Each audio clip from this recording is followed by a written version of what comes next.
Hey everyone, welcome to Romans Garage Session Bible Study Part 3. We're looking at chapters 1 through till 4.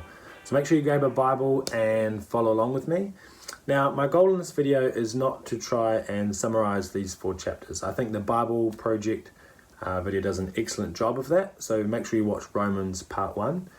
Rather, my goal in this video is to encourage you to ask lots of questions. Thought-provoking questions, probing questions, challenging questions, questions that will ultimately enrich your own reading of Romans. Questions that will help you to dive into the depths of the truths and the themes that we've been learning about in this video, like righteousness, the exile, Messiah, atonement. If these are new to you, go back and review the first 2 videos and watch especially the Bible Project videos that I've set as homework. And these will give you an idea of the backdrop and some of the key themes to help you better understand this letter. So Romans chapter 1.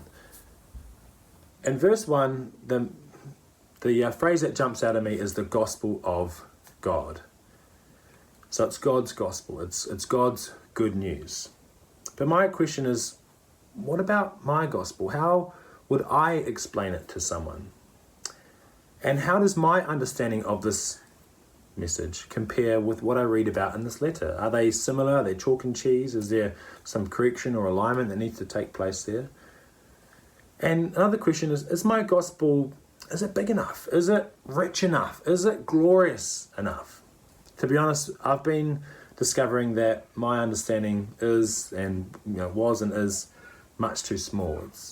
God is about a glorious and grand plan, and I want to keep learning and discovering more of this gospel message. In verse 16, Paul says, I'm not ashamed of the gospel because it is God's power, because it is the power of God that brings salvation to everyone who believes, first for the Jew and then to the Gentile.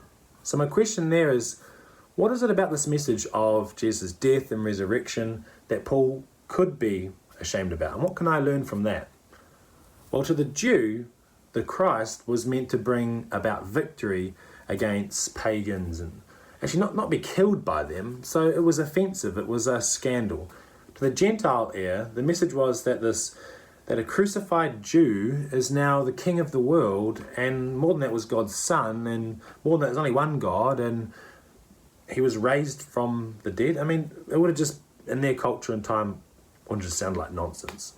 But, explains Paul, I have seen God's power at work in the gospel, and as strange or offensive, foolish as the message might sound, the proof's in the pudding. I've seen lives transformed, communities transformed, as they express faith in God's Son and encounter his resurrection life. And so the challenge to myself, the question I have there is, do I give God's gospel space in my life to move in power to those around me, regardless of how I think it will be perceived or received?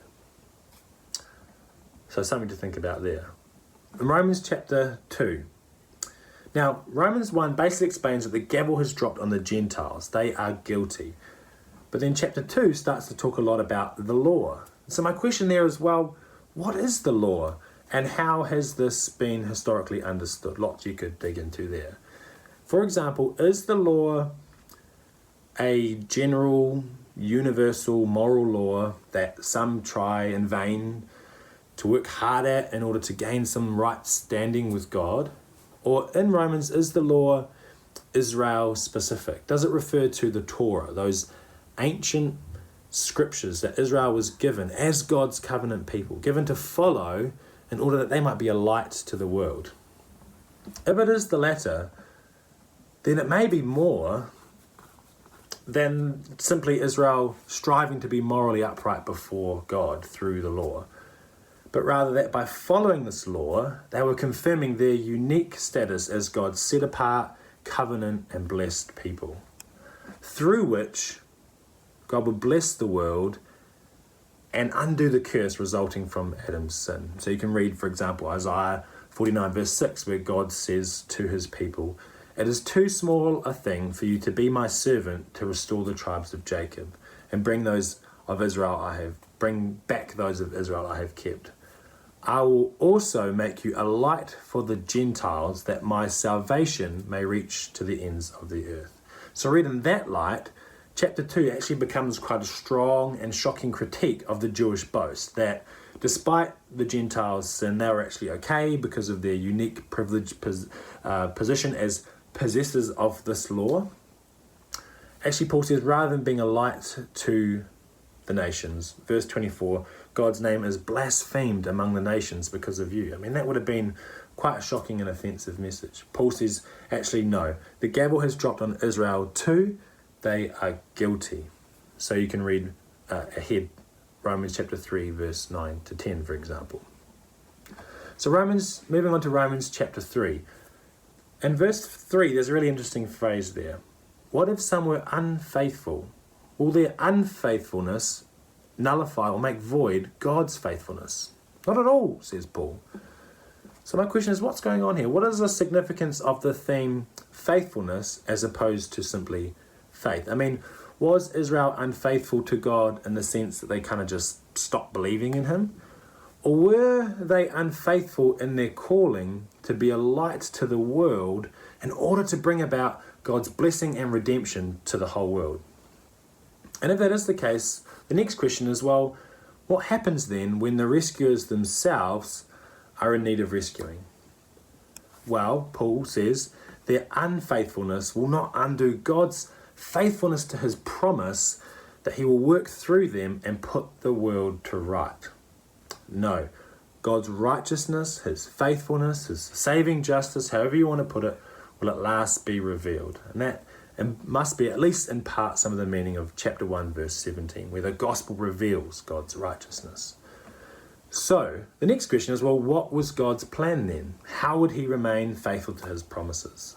Well, he would send a faithful Israelite, his own son, God in the flesh, God incarnate, who would represent Abraham's family and complete this great calling. And as the Christ, he would take on this great calling for himself. And the Christ, by the way, isn't Jesus' last name. It's a rich theme that you can explore and study for yourself. If you read Romans chapter 3, chapters like Isaiah 53, and watch the Bible Project video on the Messiah, which is excellent. Sorry, watch the Bible Project video on the Messiah.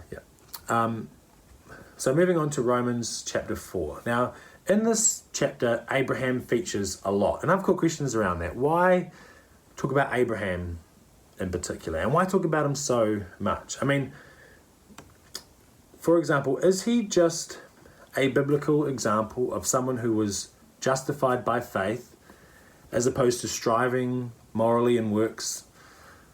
And so was he just acting as some kind of proof text or character for Paul's argument? Or is there a lot more going on here? And if he is just an example of someone being justified by faith, then why mention all these amazing and unique things about him and his family in this chapter? Why mention, for example, that he was called to be a father to all who believe, a father of many nations, a father of some sort of multi-ethnic, faith-based family? Why mention God's promise to him that his offspring would inherit the world? That seems to me to signal that the Israelites' inheritance of the promised land was in a way a metaphor for the much larger inheritance to come for God's people, and that of a renewed, blessed, good creation. Why mention promises made to Abraham at all, like in terms of, which you can recap, by the way, in Genesis 15 onwards, and then why mention that those promises are guaranteed to all Abraham's offspring? Romans 4 verse 16. Well, in my mind, it all fits if God was calling Abraham and his multi-ethnic, faith-based family to a unique and extraordinary task, a task to bless the nations and walk in the fulfillment of God's promises to his people, to see God's salvation and renewal of all creation, beginning with God's image bearers. And the amazing thing that I'm learning is that is a task that continues for us today as Christians. As one theologian puts it, the covenant between God and Abraham was established in the first place in order to deal with the problem of the world as a whole.